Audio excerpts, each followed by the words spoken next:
Day 2 of Minto FM Roadshow in Gusiland was flagged off by Kisii County Deputy Governor Joash Mangi.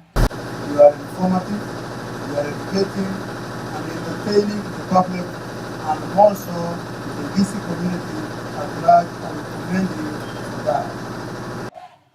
The Deputy Governor hailing KBC sister station for its informative and entertaining programming, even as he called for more efforts in ensuring the masses understand the different roles of the national and county governments. For instance, there's a lot of outcry. The public sometimes need to know the vote units, functions that are done by the vote units, and functions that are done by the national government.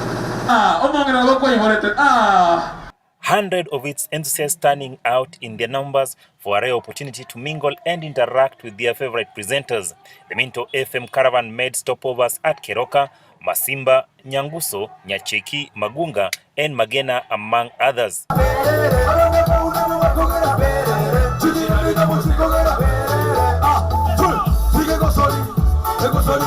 Award-winning musicians from the region and comedians on hand to entertain the expectant crowds. The three-day show comes to a close on Saturday with a Thanksgiving prayer meeting at Magwagwa in Nyamira County that will bring together 17 churches before staff of the station pay a visit to a local children's home.